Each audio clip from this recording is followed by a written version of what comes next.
Welcome to Crypto Talk Radio, the podcast for everyday investors like you. Visit us on the web at cryptotalkradio.net. And now, here's your host, Leister. Thank you for that, Bailey, and welcome everybody out there in Crypto Talk Radio, found at cryptotalkradio.net. To everybody listening, I want to say I appreciate you listening. I appreciate that you're here. I want to be transparent, full transparent as much as I can do.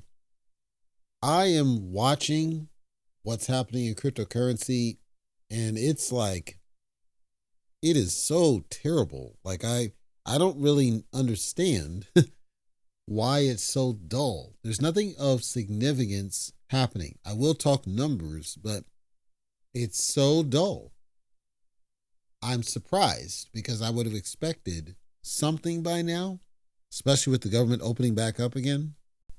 I'm going to do the best I can with what I see. I can't make any promises. I'll do the best I can with what I see.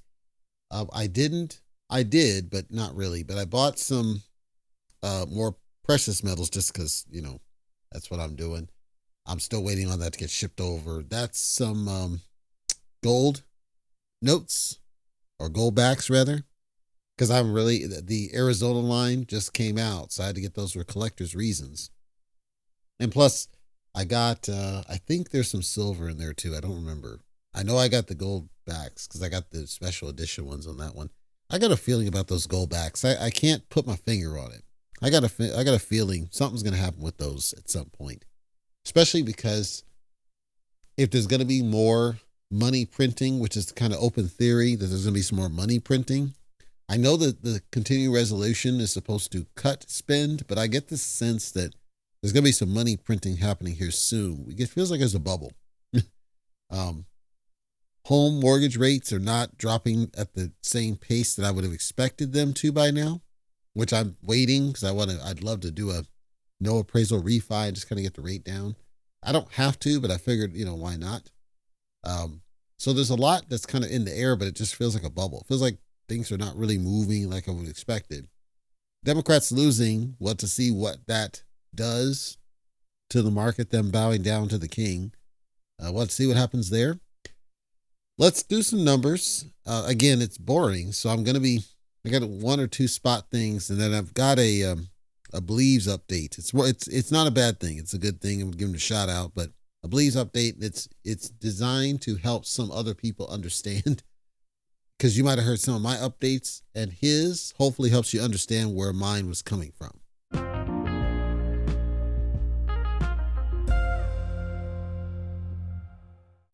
CoinMarketCap.com, we're going to zoom out to the month chart for Ethereum, which is showing a middling trend, not quite a downward, but middling, I would call it. Currently at $3,500 per Ethereum. That is, I wouldn't say a terrible price per se, but it's still middling, as in it's not like crapping like it was before. Because I think it went like to $2,900 a little while ago, didn't it? It was down. It was down a bit. It didn't stay down, but it went down that far, and then, it started to kind of come back up, but it's still in the middle. Bitcoin, $103,000 as I record that, and it's not significant down either, but it's also nowhere near the, 110 to 120 range. And some people I saw on YouTube swore Bitcoin was going to go back up to the 130 some odd range. That has not happened yet, and I don't see a trend in that direction. Da Vinci Jeremy's done it. He did an update where he was talking about concerns about Bitcoin too. Is this one of those false flag situations where they're just doing that to trigger people? I don't know, and I can't say. I said it's boring. I don't see anything significant. It just looks boring. That's my best description for what I see. Like, there's a lot of stuff happening, but there's not really significant activity like I would have expected it to do. On Bitcoin specifically then, it seems like there was a lot of, I don't know how to describe it.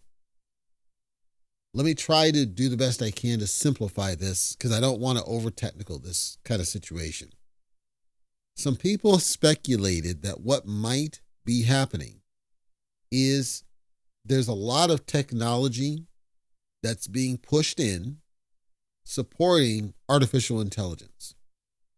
And some people theorized that there was going to be money moved from Bitcoin holdings, as in sell-off, to put into supporting investments for this artificial intelligence push that they think is going to happen in the next 3 to 5 years. So, in other words, this that Bitcoin is suffering under, the theory, and again, it's not confirmed, I can't verify it, but the theory is that people might have been selling their Bitcoin to supplant what they believe is a rush towards AI. I saw another guy somewhere on X, I don't remember the guy's name, but he's apparently some well-known person. I had never heard of him.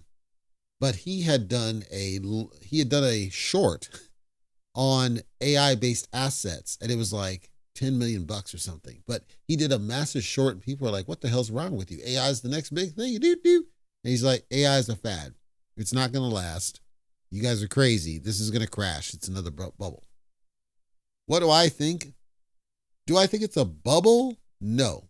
Do I think it's a fad? No. Do I think it will last? No. I think AI, it feels like we can take some of the thought behind AI and apply it to something that we haven't found yet. But what we currently call AI and implement it as AI, it is absolutely not ready for prime time. Like Grok gets stuff wrong all the time.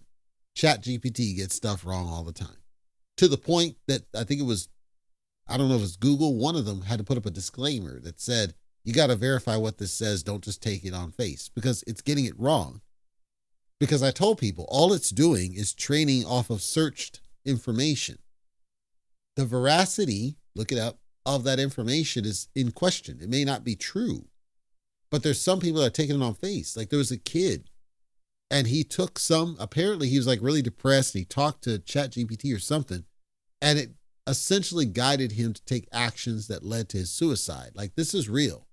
That the AI, I don't want to say fad because that's not the appropriate term, but it's like there's no way this is going to really sustain. There's no way that we're going to get anything out of this, but we can use some of it to support something that doesn't exist yet. The best analogy I can give you is HD DVD. HD DVD was supposed, if you think of the name is perfect. It's HD DVD, next evolution of DVD. Lost the war, lost to Blu-ray with a terrible name, completely lost. HD DVD quits the business. But the concept of HD DVD laid the foundation for what we would get for Blu-ray. The concept for plasma laid the foundation for what we would eventually get to with OLED. I remember going down to Fry's Electronics with a friend, and they had it, I think it was AT&T even, video phone. And people scoffed at it. People would walk by laughing, what the hell is this? Why would anybody want to do that? It's stupid. Fast forward, and you got people on whatever it is, doing video with their friends and family. And we take it for granted. My point is that I think AI, there's some lessons to be learned from what it currently has available, but the current form of it is severely lacking from, it could just write code for you. And then we find it's got all sorts of security bugs. It's got sort of issues and gaps and breaches and things because you don't have that human context of what to look for. The software simply is not built to do that. So this guy, he's like, I'm going short on AI because I don't think it's going to be anything. I honestly don't. I think it's going to crash and burn. So this whole alleged push of selling of assets to dump into supporting AI technologies, I thought back to that guy who was shorting AI-based stocks because he's like, this is not going to sustain. I'm interested.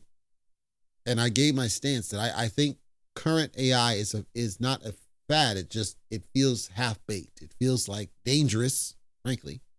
Feels like we're not thinking it through and we're rushing to shit. Like every search engine now, other than Gabiru, has the fucking AI on the response. Like, dude, what the hell?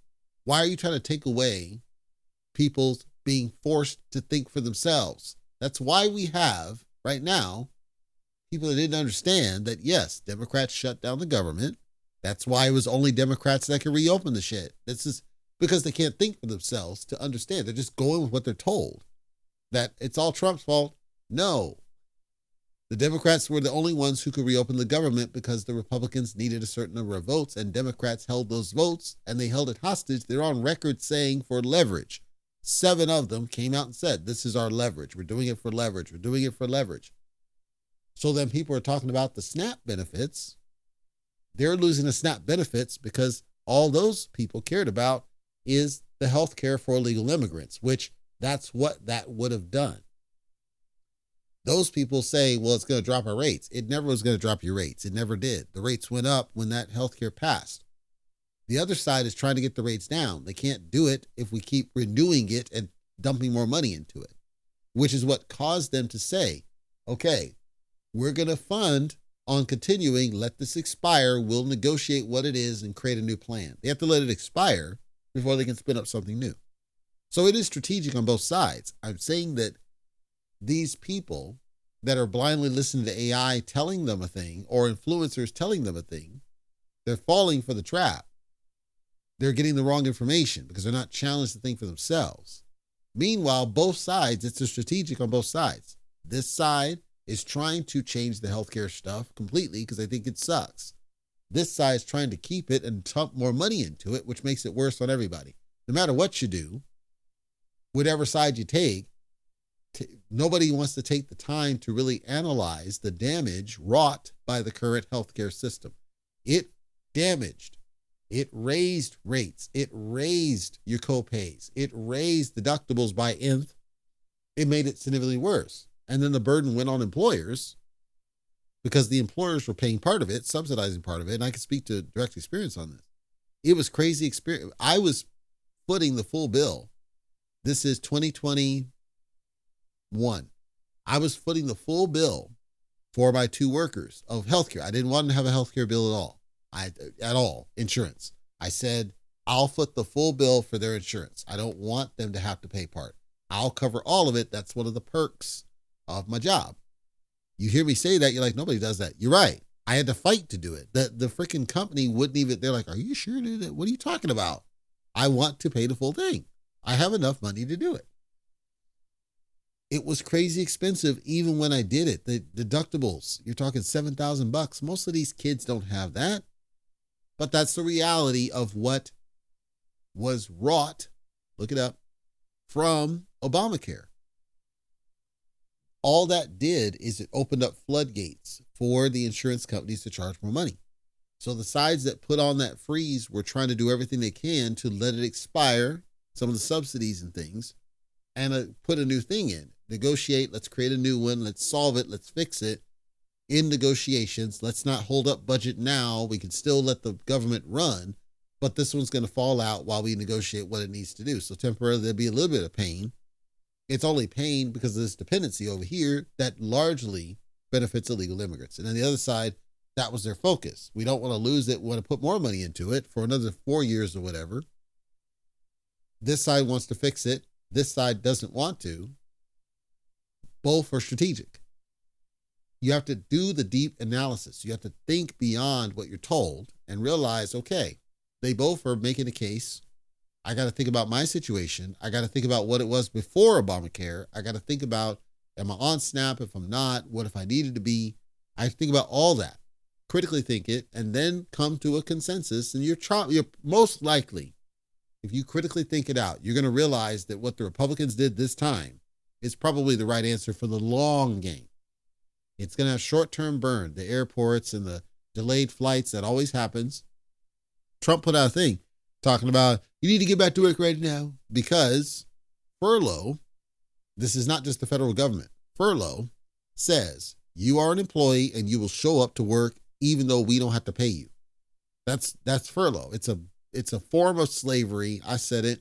That's what it is. I worked at one company that had a furlough situation they didn't tell me about when I applied.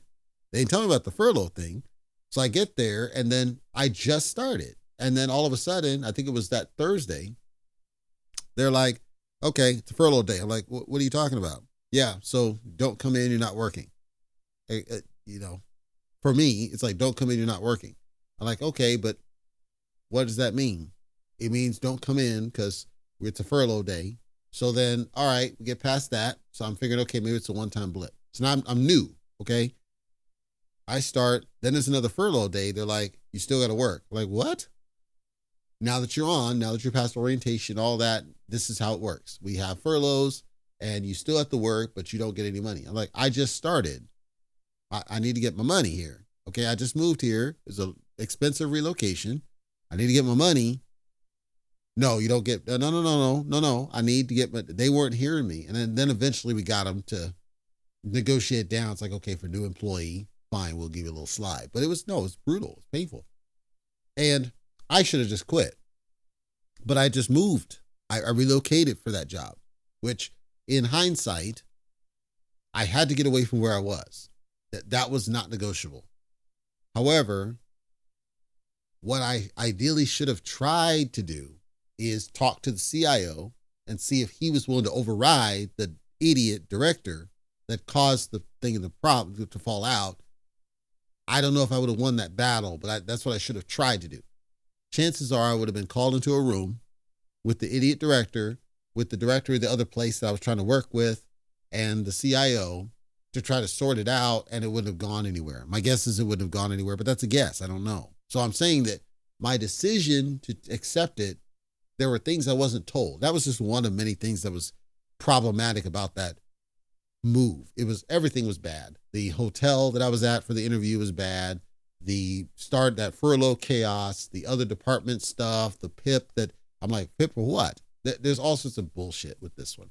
The point though, that I'm saying is furloughs, I've always said should be outlawed because it's a form of slavery. You're forcing them to work and they cannot get paid. So Trump saying you need to get back to work is because if they are under this federal deal and the furlough is part of the work agreement, so you knew about it, you are required to work. What I wanted from many of them is to just quit. I don't know what their contract might have been, but if they don't have a contract that compels, I'd have said quit. Just quit. Why do you stay? We had this happen before. Every time there's a shutdown, the air traffic controller people, they just don't show up to work. They call in sick. Quit, please. It's the only way to force change. And then as part of the negotiation, I'm not going to accept this job if there's a furlough. There will be no furlough requirement. I will always get paid. And you force it. And they say, nope, we can't. Okay, then I'm not taking it. If enough critical mass pushes back against that bullshit, they have to change it. Because if they can't fill the roles, this is what happens. Tens of thousands of flights get delayed. People are impacted. Logistics are impacted. This is why I wanted these people, these cowards, I'm going to call them that, to quit. Stop just taking time off. Stop doing that. Quit. If you're in a locked-in contract, to me, there's a legal case. I'm not a legal expert, but there's a legal case to be made that you can terminate at will if you're not paid, if you're not compensated for the work that you do. There's a possible legal case. I don't know. I'm saying find a way to sever it so that we can push change. So that if it's your dream job, let's say, we got to get to the point that we stop you from being forced to work for free because it's a form of slavery. I'm your advocate, but I want more courage. Quit. Don't take that. Don't take that. It's bullshit. You know it is. Quit. Maybe there's a compelling reason why you can't that I'm not aware of. I feel it just sucks. It sucks that that's happening, but I hope that there's getting, something a little bit better in the future, in the distant or close future. I'm not sure. I'm going to wrap up today's episode by talking about a video. This is by Bleeves, and I'm giving him a shout out. It may seem like I'm criticizing. Trust me, that's the last thing I want to do on this one because I thought it was a great video for what it was. Some may have heard my pushback on the marks that are out there. Over time, some of the the cult Dows and the Safus, the diehards. You've heard me, okay? It's just, I have to come back at them because I had an interaction elsewhere. Older guy, he had to be like in his 70s. And he said, and I'll paraphrase, but he said, if you have a mortgage, you own your home, This is a fucking idiot. If you have a mortgage, you do not own the home. You do not own the home. Even if it's paid off, you do not own the home because you do not own the land. Since you don't own the land, if you don't pay the property tax, your house is taken from you. You can't own something that can be taken from you. It doesn't make any fucking sense. There are certain things that cannot be taken from you by law. Your life. Except when you break the law to a certain degree. And that's why there's degrees of crime to get to a death penalty. And even then, it's not consistent in areas. Some areas outlaw it. You cannot do it because in their mind, your life cannot be taken from you. It's sacrosanct. Certain things cannot be taken. Things. Your house can be fucking taken from you. The IRS can take it if you're enough of a deadbeat that they justify that you're just straight up ducking. We're taking that house. They can do that. If you get arrested because of robbery or something else, your house can be seized and sold off. If you don't pay your mortgage, the bank can seize it. The HOA can seize your house if you do a modification without their approval. Tons of people can take it from you. That means you don't own it. And this is a 70-year-old. He knows better than that, but he is so much in the matrix, plugged in to what social media is telling him, that he doesn't get it, that no, you don't own that. So I had to come back at this dude because he started using terms like you're a child and you're this. What the fuck are you talking about, dude? I'm telling you the truth that you can go search yourself. That's why I said AI is dumbing people down, even the old people, because a basic search and due diligence, fuck that. Call the bank and ask them, do I own my home if I have an active mortgage? They'll tell you no. They'll say you own your home when it's paid off. That's still wrong. But while there's a mortgage, you damn sure don't own it. That's common sense. Okay? So I had to come back at him. I don't like doing that, but I have to because some of these people do not understand how to have a conversation. I don't initiate. I respond. And I am straight line. You only get one shot to fuck up. This is what I am, right? And I'm a straight shooter in the world of sensitivity. So if I tell you that you're a mark and you get offended, instead of saying, let me think about why he perceives me that way, I always am telling every single one of them why I'm calling them what they are. It's easy. What is a mark? A mark is somebody easily duped to do something. That's what you are. So you should say, okay, what am I being duped by? Who's duping me? What am I being duped to do? It's obvious, right? So if you're in this and you believe this person telling you something's going to go to the moon, and there's no evidence of it, you're just taking the word for it, that's a mark. There's no evidence of what you're doing. You're just being duped into something. This has happened countless times, countless projects, okay? That's why I call people marks, because I see when that's happening. I have no problem with somebody who's optimistic. I've had people, a liberal, who said, we want this to work, but I'm just going to try and I only toss $50 and I'll just see what happens. I celebrate that. There's gamblers who roll the dice on safe food. I celebrate that. That admit. I had a guy who said, this is my Vegas. I celebrate that because you're admitting the truth. It's the ones in denial. I'm like, dude, really? Denial. And the ones who respond to a regular conversation or a regular inquiry with an attack, like Mark did on Blockdack. This, you just now learned how easy it is to interact with Leister, CryptoTalk.fm. I'm a simple individual. I'm a straight shooter in the world of sensitivity. I straight line call it what it is. You can come back and we can have a conversation. Your initial should not be to get offended because I call you a mark. You should say, I don't want to be called a mark. Let me understand why he feels that way. And I'll straight tell you. Then you change the behavior and we're good. Or you're fine with your behavior. You're fine with who you are. You're fine with what you do. Okay. As long as you don't come back that's cool too. As long as you don't come back at me with these derogatory terms. Mark is not a derogatory term. It's a textbook definition. derogatory, calling somebody a child, saying, ignorant or unintelligent, these kinds of things that are an attack. Those are attack words. And you're doing it because you don't have a rebuttal. Somebody's called you out on shit and you don't have a rebuttal. So you have to resort to these childish type things. You're a mark and you're going to stay that way. Like I said, the mark common. That's normal, right? Bleeves has had these kinds of outbursts before. This one I thought was one of his slightly better ones. I like the Saitama ones better, but this is slightly better than some of his recents. Like he seemed like he staved off, and then now this one I thought was really good. The background of this is that he is really strong on this Devi. And Devi, there's this whole, I consider kind of a pyramidish thing with Dev Sphere and Devi and Dev whatever that alluded to a NASDAQ and SEC type thing. And this is the reason he feels like it's going to have this major whatever. There's really no evidence of any of it yet, but he's strong on it. Something happened where one of these announcements, it talked about a number of tokens. It's similar actually to BlockDAG and this whole, 86 million and this whale or whatever that's going to buy in to the project that hadn't done so yet. It's the same kind of concept where I guess some of these tokens were going to be sold or provided or whatever to this other dev something.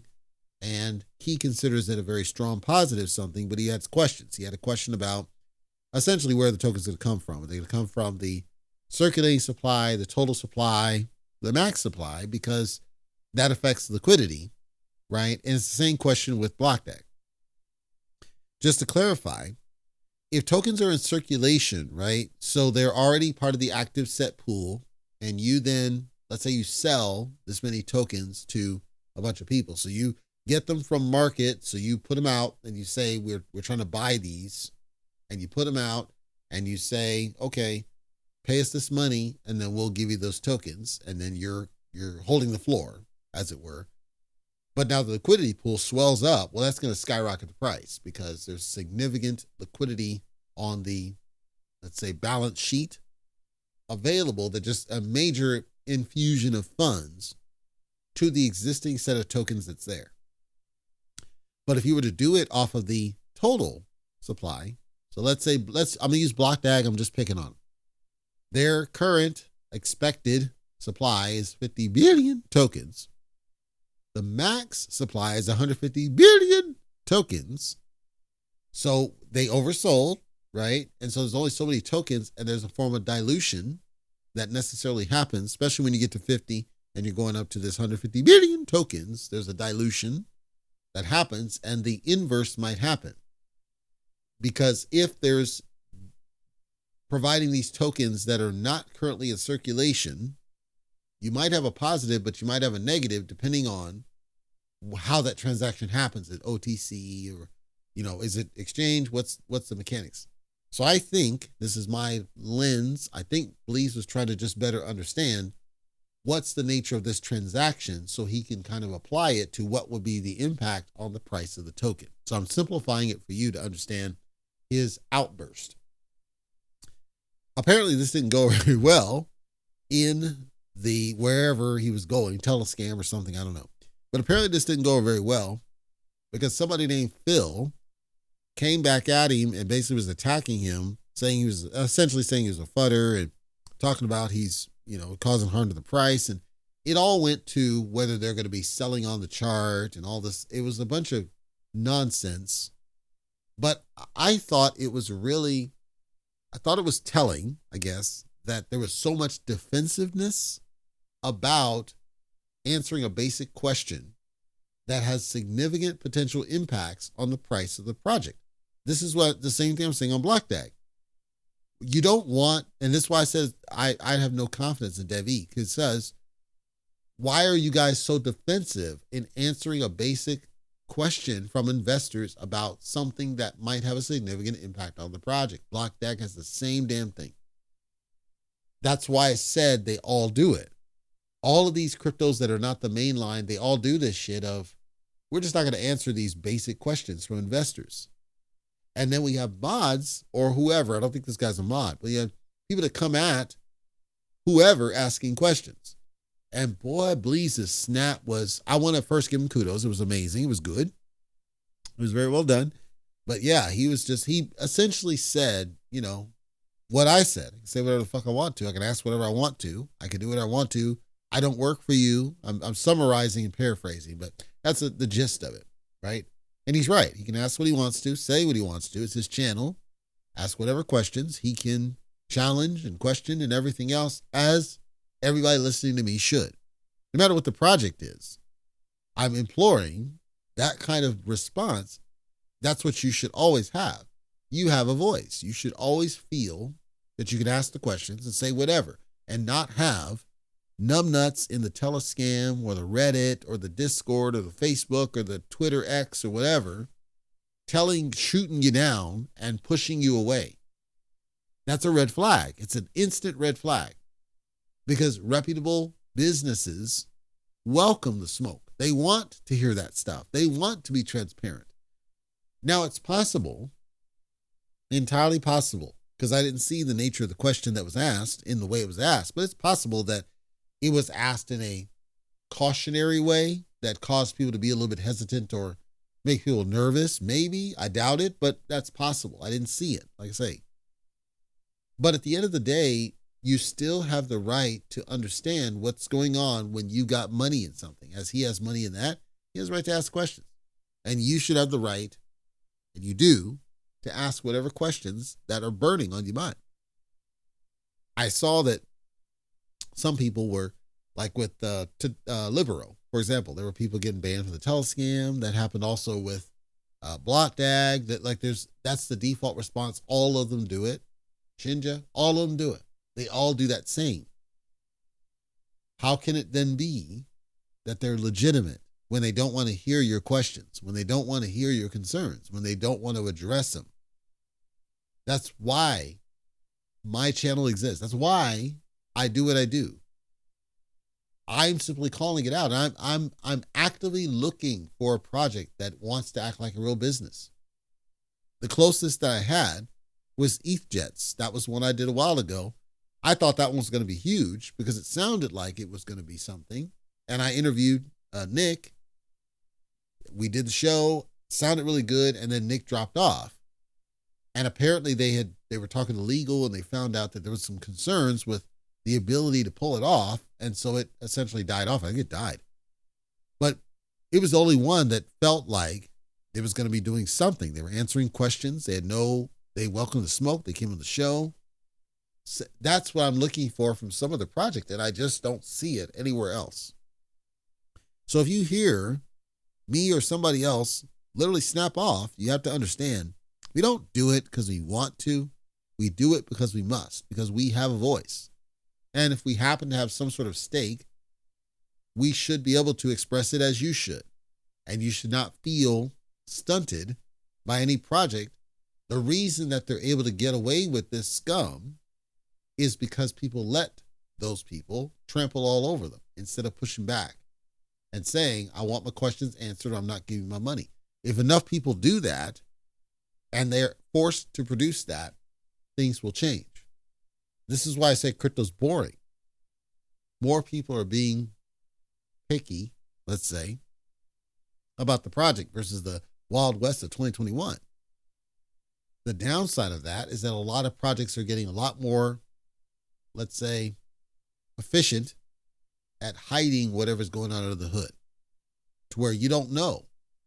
It might be that it legitimately loads something up in front of you, but under the hood, they're draining out of the project. You don't know it. So my caution as I close is simply, if you hear us go off, it's because we have a voice, and they are not allowed to suppress you. They can do whatever they want in their Telescam, which is why I don't support Telescam. So push them that Telescam should not be the only conduit for information. It needs to be a place that you can go because you are an investor. You have the right to do that. If you don't push them, if you don't force the issue, it'll keep happening and you'll keep losing money. And that's the message. So kudos to Bleeves for having his snap moment again. That was good. Not as good as the Saitama ones, but still good for what it was. This is normal. This is what normal people do, right? We don't hide off in the corner, refuse to go on shows like Mark Hamed. We don't sit and hide in the Telescam. We voice and say, hey, look, this is the question I got. Don't come back at me like that. It's a valid question that I have the right to ask, and I will ask it. Positive. Perfect. Please think through why your project refuses to address your concerns when you have them. Consider, did you just FOMO in and then later you hear those red flags? If you're waiting till after you gave them your money, it's already too late. This is not about any one project, by the way. It's just in general. If you FOMO and then you try to get answers, you're doing it wrong. You should be skeptical until they prove it out. I've said that for years. Be skeptical. If it sounds too good to be true, it probably is. So they got to show something. If they show something, then you can join in and support and hopefully not put too much. It's the FOMO that's causing you to hesitate. That's why I'm putting this out, and I thought it was good with Bleeves that, no, he has a bag in there. He still believes in it. He just doesn't like the way he's being treated. Same thing happened with Volt, and we saw where that went.